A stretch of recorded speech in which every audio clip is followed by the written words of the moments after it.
Welcome to Ilivision. Psyche, mortal woman turned goddess.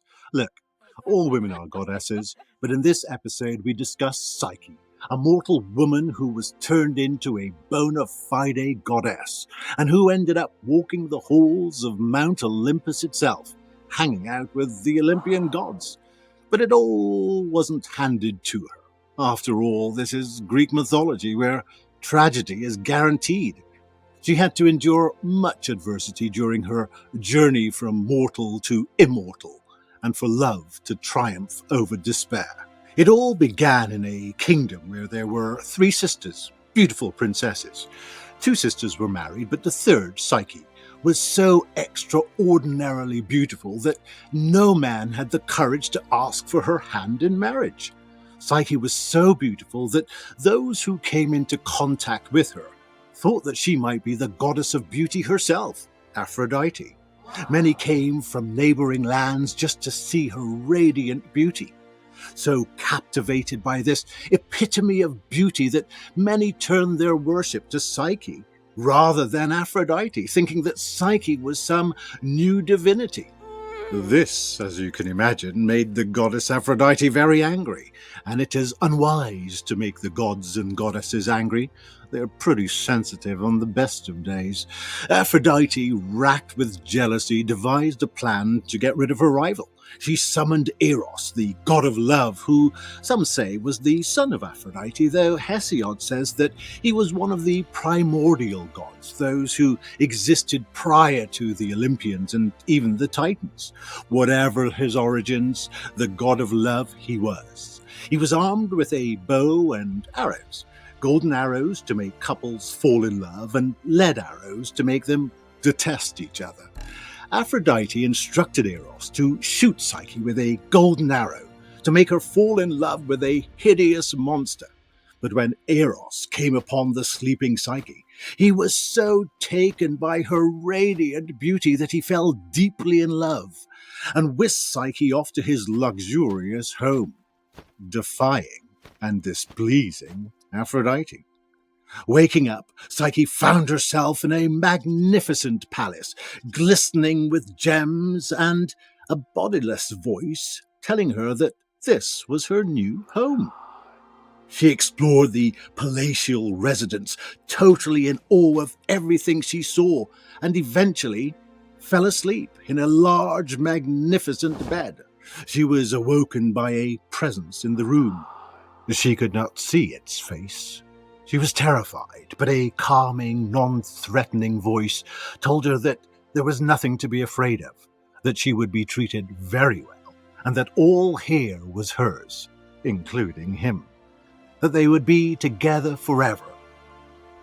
Love, or the god of love, swept over Psyche, and she gave in to his warm embrace and kisses as soft as whispers. The only thing that the god of love asked of her was that she never look at his face, and if she did, she would lose him forever. Psyche agreed. Psyche surrendered entirely to love with this entity who treated her well and loved her, but only came to her at night, and whose face she could never see. By day she remained alone in the palace, and after some time she grew rather lonely and missed her home and the company of humans and faces. She asked the mysterious lover to be able to visit her sisters. He said that she should, but that she should not breathe a word of her circumstances. Psyche, reunited with her sisters, told them of her magnificent palace and the wonderful gifts that her husband gave to her. They became green with envy. When Psyche divulges that she has never seen his face, her sisters convince her that this entity must be a hideous monster. Psyche was racked with curiosity. On returning to the palace, night fell, and her love arrived as usual and slid into bed beside her. After they enjoyed their sweet embrace, and her love was asleep, she lit a candle and shone the light on him. She was surprised that this was no monster at all, quite the contrary. He was the most handsome man she had ever laid eyes on. He was a god, literally. the god Eros. The excited Psyche's hands trembled, and as a result wax dripped onto the god, who awoke. And an angry awakening it was, as he had been betrayed. Psyche had broken her promise.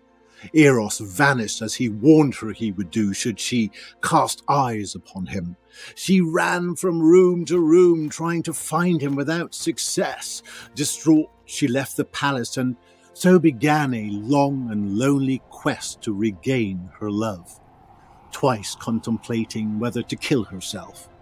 She was so sad and so lost that when she came across Pan, god of the wilds, that nymph-chasing rogue, even he took pity on her, and instead of taking advantage of her, as he would normally have done, he pacified her and gave her advice, counseled her as to how to find and reunite with her love.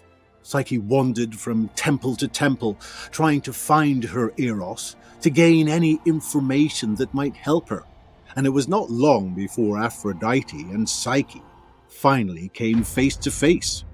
Since her first attempt at revenge had not worked, Aphrodite now had a second chance to get back at her rival Psyche, and stated that from that moment on, Psyche would do her bidding, in effect be her slave. She has Psyche complete ridiculous tasks out of spite and jealousy, including climbing a perilously high mountain to retrieve water that flowed into the river Styx. Like Pan, Zeus in the form of an eagle took pity on her and helped instead of taking advantage of her as he too might have ordinarily done.